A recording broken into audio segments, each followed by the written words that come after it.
Back. My name is Jeff Mendelson, and this is the One Big Tip podcast. And today I am really excited to have with me on the line my friend Ty Frankel. Ty is an ex seven figure agency owner and the founder of the growth platform called Agency Empire. In the past, Ty has worked with major companies like Universal Music, Red Bull, Warner Brothers, and Sony. And now he and his team at Agency Empire help agency owners grow, systemize, and expand their networks. So this is going to be a really fun call today. Ty, thank you so much for joining me and welcome to the show. Jeff, it's a pleasure, man. Long time coming. Yeah, right. So you and I are cut from the same cloth, right? We're both, we're both agency owners. You have a slightly different slant though, where you did a lot of work in the entertainment industry. I believe you're also listed on the IMDb database. Right, that you have some credits and accolades to your name. Can you do your research? Yeah, right. Can you please take a few minutes and tell us a little bit about yourself, who you are, and how you became so awesome? Oh, thank you, man. First of all, great intro. Appreciate it, Jeff. So basically, when I was 14, I started producing music for rappers, and I got a couple placements. I did a track for G Herbo, who's pretty famous out of Chicago. I did a track for Paul Wall. But when I got to be like 15, 16, 17, I realized that you couldn't make money with beats as a producer, especially when I came up in like 2012, 13, 14. So I transitioned and I found out that you can make money doing music for TV and movies, commercials. So that's what I started doing. Then I read a lot of books. I was living in Thailand after I graduated high school at like ages 17, 18. And I started actually expanding. And instead of me producing the music myself, I built a team. So I went on SoundCloud and I messaged tons and tons of rappers and singers and engineers and producers. And I built this huge team.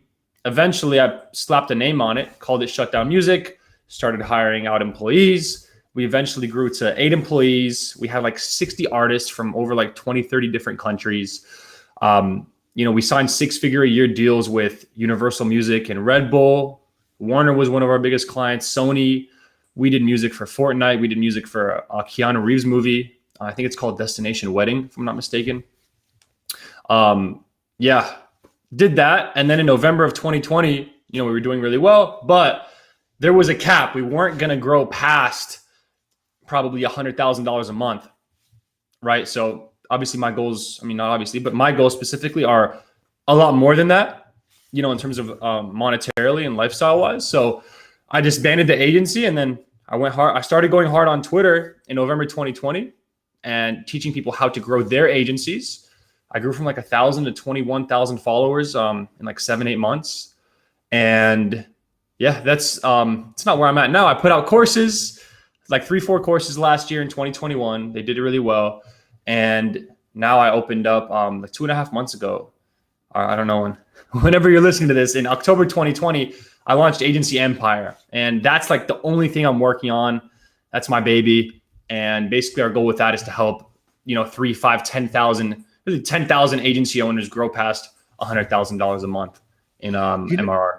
The real interesting part about what you're talking about here, and I'd like for you to expand upon this a little bit, is how does building an agency for the entertainment industry differ than building an agency for digital marketers and internet marketing? How does all that play out? Well, it's much harder. The thing is, like with us, we couldn't quantify our offer, right? So for example, let's say you do Facebook ads for a client. You could say, hey, we're going to make you $100,000 a month and we'll take 10% revenue, or we'll just take, a $5,000 a month retainer. And it's like, whoa, that's a fucking amazing deal, right? With us, we were making objectively probably the best music in the industry, best modern music, but we couldn't quantify our offer, right? So that limited growth. And also the industry was so small. And actually I was working with everyone in the industry. I was basically an industry whore. I'm not ashamed to say it. I had my clients come to me and say, hey, why are you working with all these people? Why are you working with our competition, whatever? And it's like, okay, well, if you want to pay me $1 million a year, I'll stop working with them 100%. But the industry is just so small and we couldn't quantify our offer. it was pretty unprofessional. Like a lot of creative industries, like you have to deal with all these egos of musicians, and the workload, the fulfillment was like really robust. It was a lot of work. Like when we had a revision, for example, when one of our clients said, hey, could you turn the vocals down by 2 decibels, right? For example, we didn't get many revisions, but when we did, it had to go through like 10 or 11 steps just to make that revision. So I would say that's the main difference, where, the industry was very small. You can't quantify your offer. So it's a lot harder to scale. It's a lot harder to sell your offer and make people think, hey, this is worth it. This is a no-brainer. This is what I like to call an easy money offer. But yeah, I mean, if I had a marketing agency, I mean, it would have been doing multiple millions a year. What's interesting about that is when you're talking about entertainment, I actually had this discussion with my daughter last week, actually, because she's trying to get me involved with her Spotify playlist. And let's just say we have a difference of opinion, right? I'm listening to some of this stuff and I'm like, what the hell is this crap? Like, seriously, I have to drive. Please stop. Yeah, please stop. Right. And she is literally looking at me if though I'm on, like if I have horns and a pig's nose. And I'm like, no, like seriously, you call this music, right? So I can definitely sympathize there. Right. But so what it sounds to me, what was happening was that you are putting out music which is subjectively good, or you're putting out content which is subjectively good, which is really what's going on in the entertainment industry, right? Because some people may like the Matrix, other people it just goes over their head and they just don't understand it. Whereas a digital marketing agency, when you're doing this for businesses, your goals are much more concrete.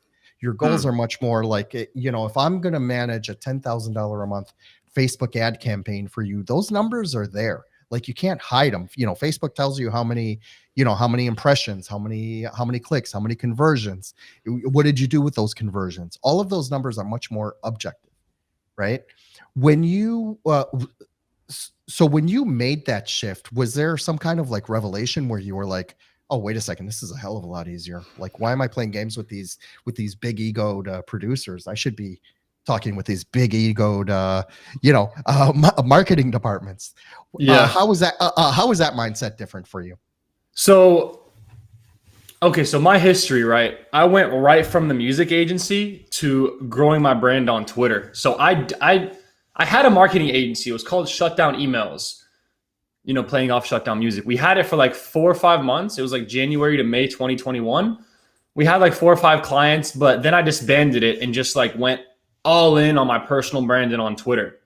So the shift really came when I started focusing on Twitter and just realizing how easy it is to make money most places outside of the music industry. Like I was doing a lot of research on software, on marketing, on obviously personal branding. That's what I was doing, helping people build their own businesses.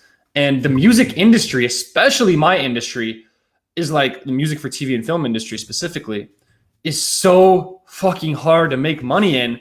And the thing is, we had no competition. So our competition were not other companies, but they were producers and composers, independent producers and composers. We were in a space where we created music and we sold it to Red Bull, Universal, Sony.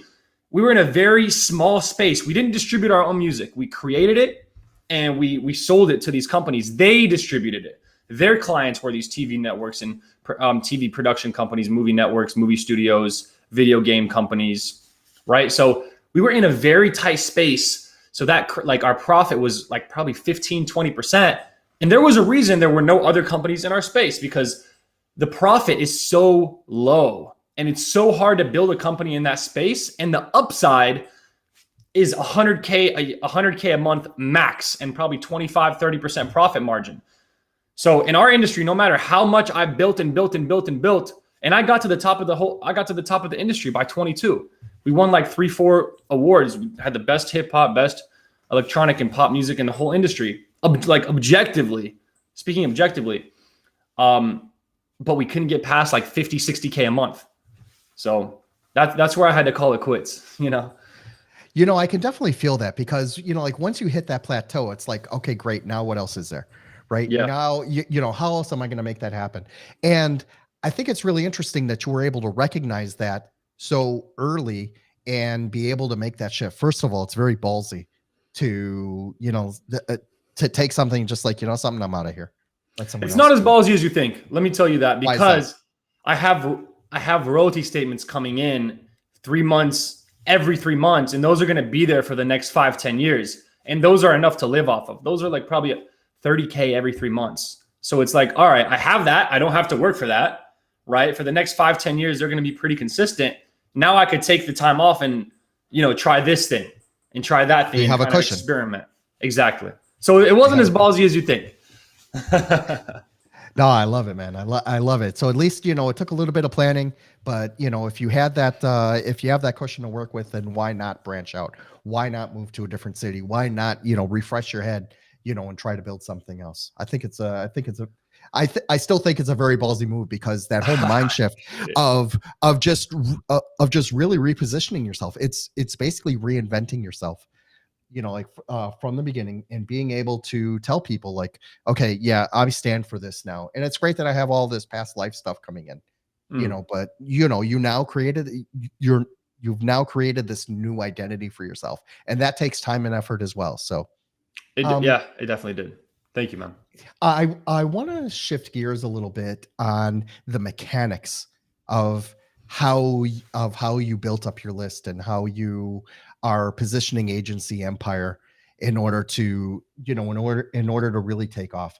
And that's really part of your one big tip here, which is to send out tons of personalized connections and, you know, cold emails, and just introduce yourself, right? Just introduce yourself to the industry, and, you know, tell people like, hey guys, here I am, this is what I stand for, would you like to join me on this ride?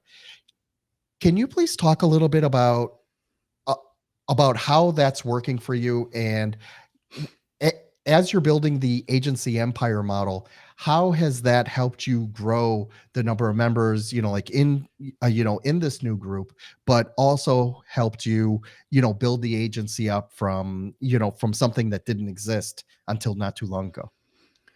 So I could talk first about Shut Down Music and how I was able to really leverage cold email and build that up. And basically, I've been cold emailing since I was 14.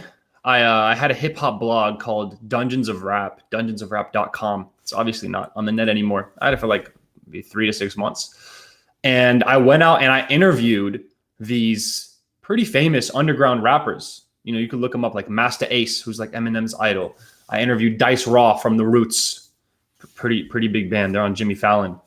I interviewed Wordsmith and this rapper called Rex, Reks. And basically, to get those interviews, what I had to do was reach out and cold email.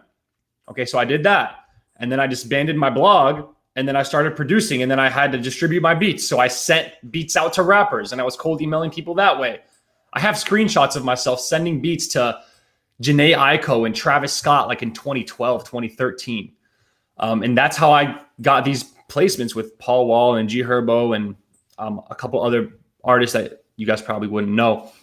But I've been cold emailing for such a long time. And the thing is, like, if you have some type of product or service, like obviously not B2C, it'd be B2B. Cold email is an incredible way to get it in front of who you want to get it in front of, right? So it's like cold email is very private. Like you wouldn't show your email inbox to a stranger or a friend or whatever. It's like, it's very private. You keep it to yourself. So when you get into someone's inbox and you have an email that warrants them reading it, you know, it's personalized, it has a good subject line that generates curiosity, they're going to read it. And now if your offer is good enough, they're going to take notice, and it's rather easy to book a call with them, right? If you have a shitty offer, it's hard. If you have shitty outreach, it's hard. But if you have a great offer, you target well, you know, you're sure the person you're emailing is going to want to buy, you're mostly certain, and you know, you have a great offer that's like has mitigated risk, you know, performance-based or rev share, whatever is what I would go with over a retainer model. If you're an agency listening to this, then, and you have a great track record, you have great social proof, case studies, all that good stuff, then cold email, it's a great way to get clients. Like it's unbelievably reliable. So it's one thing for you to, just so when we're sending out cold emails, we are not talking about spamming. We are not talking about just, sending out, 10,000 emails to, to anybody and everybody. We are talking about still targeting the people that that you want to speak with, the people that you want to talk to, right? But just not being afraid of the rejection of, well, first of all, there's the, will they answer, will they not answer, right? So if they don't answer, okay, no big deal. But if they, but if they do answer, there is a point where they might just say like, hey, this is pretty good. This tickled my, something in my brain at the exact moment that I needed to hear it. Let me reach out to this guy, Ty, right? Let me reach out and see what he's all about. And basically what you're saying is just put yourself out there. Like, what do you have to lose? Right? 1,000%. And you could automate it. Like it's really not that hard. You could use a software like Mailshake and you could send 20, 30, 40 emails from one inbox. And then you could have 3, 4, 5 inboxes. You could send 100, 200 emails every day. Let's say every email sequence is 3 emails. Let's say 3 to 4 emails on average. You could send out full email sequences to, let's say, 300 prospects a week. If you get a 4% meeting book rate, which is about average, we can say 3% and be a little conservative, you're going to book 9 meetings from 300 prospects, right? And there's ways you could get even more meetings and you could up that meeting book rate to 5%, 10, even 20, 30, 40%. I get meetings with whoever I want to get meetings with at this point.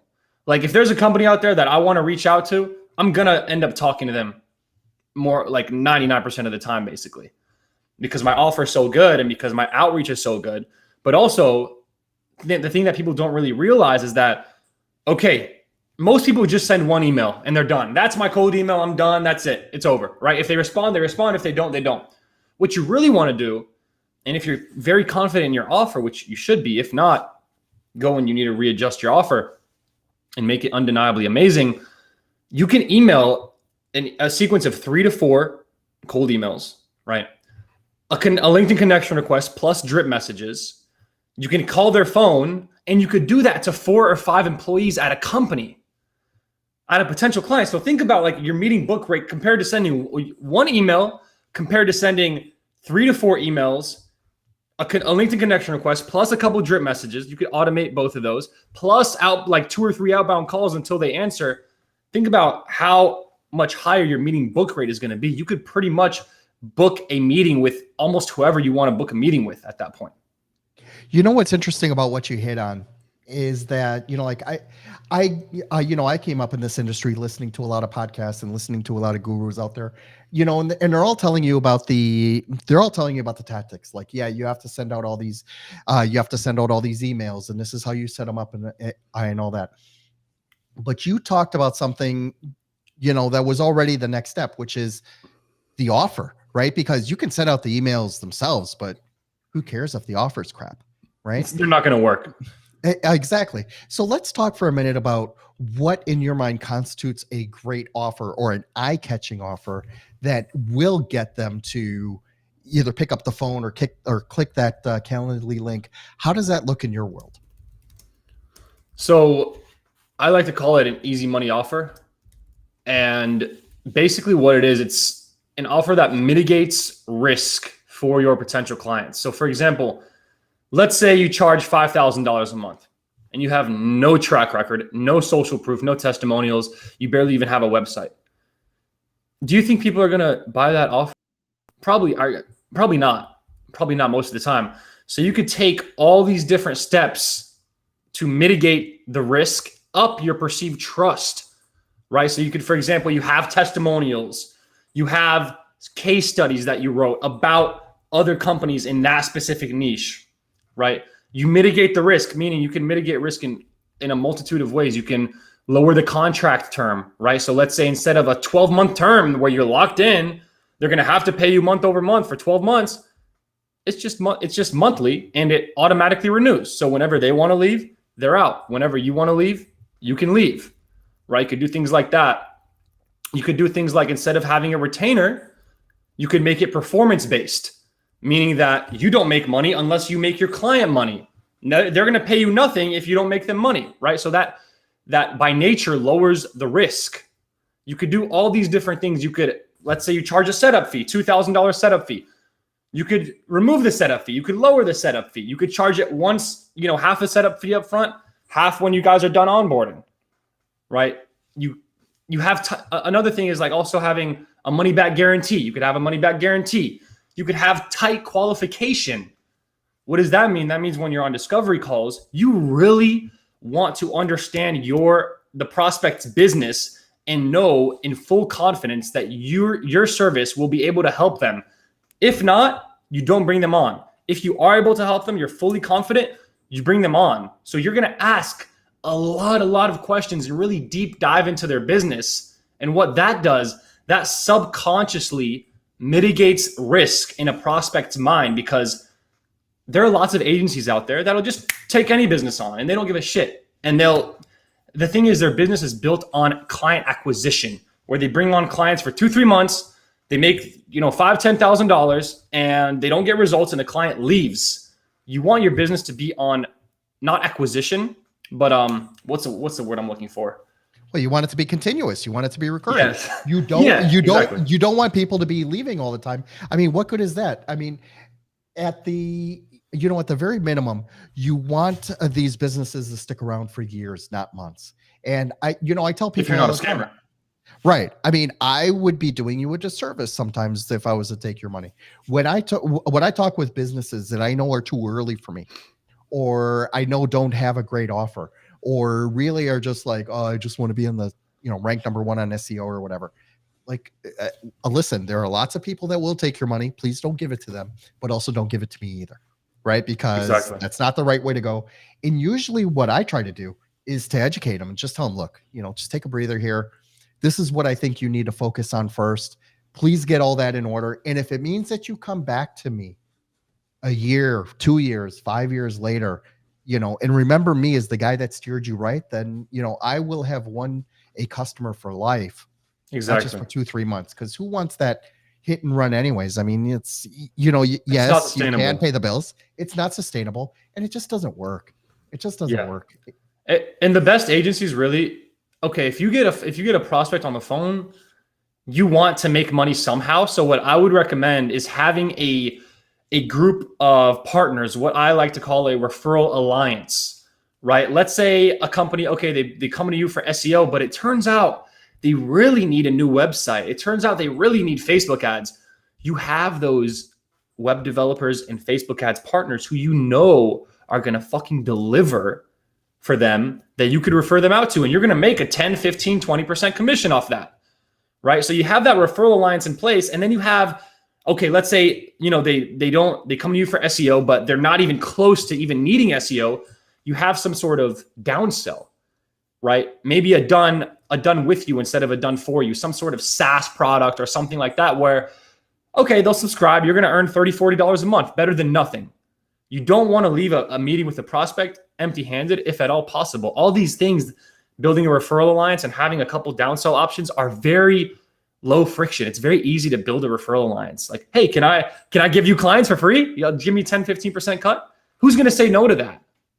Exactly. Right? So as an agency, there's a lot of other ways that you can make money when you have those prospects on the phone. And I wouldn't let those go. Those ways are super leveraged. Your actual service, you're most likely not making more than 25, 30% profit margin. But on the downsell SaaS option and on the referral, it's 100% pure profit. So don't overlook that.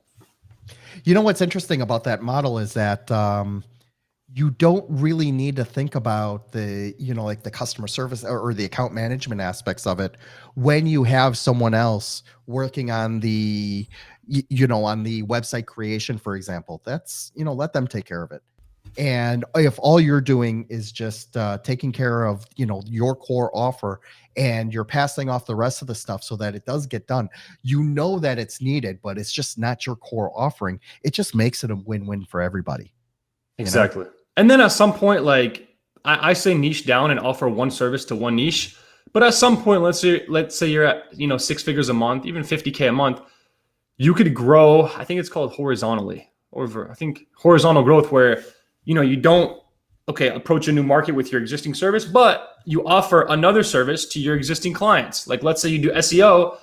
Now you could do Facebook ads, or you could do web dev or whatever to your existing clients. And the beautiful thing is, if you offer anything else to your existing clients, they're more than likely, if they need it, are going to buy it from you because they already trust you for providing them the amazing service that you provided them for X amount of months or years. So it's much more likely that they're going to buy from you.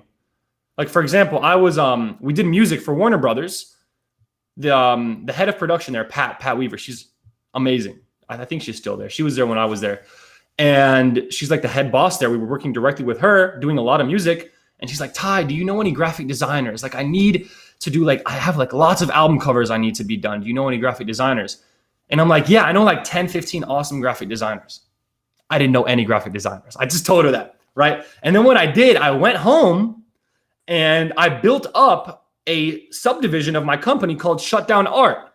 And what I did is I basically found 10, 15, 20 awesome graphic designers. And guess what? We ended up doing 100 album covers for them and they paid us $300 each. So we made an extra $30,000 just for me, having that existing relationship and offering my client an additional service. I love it. I love it, man. Thank you so much for sharing that. Ty, can you please let everyone know how they can learn more about your company and how they can reach out to you directly? Absolutely. So what I own right now, I own a company called Agency Empire. And basically what that is, quick, I'll give you guys the skinny. It helps agency owners grow in probably 7 or 8 different ways. So you come in, there's discounts on over 20 different software products. There's service partners, so you don't have to go and try to find someone else to hire. We have web dev people, no-code automation consultants, Facebook ads agencies, anyone who you possibly want to hire. We very stringently vetted and brought on board, so they're going to get you great results. It's a community aspect. You get networking. We build out your referral alliance for you, right? And there's tons of courses. There's over 20 courses, 25 courses on there that'll help you get from 0 to 5K, 5 to 20K. 20, 50 to 100K a month. And it's $1, you get $1 for the first 14 days. So I invite anyone to try it, agencyempire.to. And if you want to reach out to me directly, hit me up at ty@tyfrankel.net, ty@tyfrankel, or actually .com. .net is fine too. I own that inbox. And yeah, I'm active on LinkedIn as well. So feel free to shoot me a LinkedIn message, and I'm always available. Hopefully we'll respond to you if you're what's the word I'm looking for? I can't speak English. If your outreach is good enough, if whatever you're saying warrants a response, I will respond to you. It's just I get a lot of messages. So I love it, man. Thank you so much for joining me today. It's been very, very informative. I love nerding out on this stuff. So Ty, thank you so much for joining me on the show today. Pleasure, Jeff. Thank you.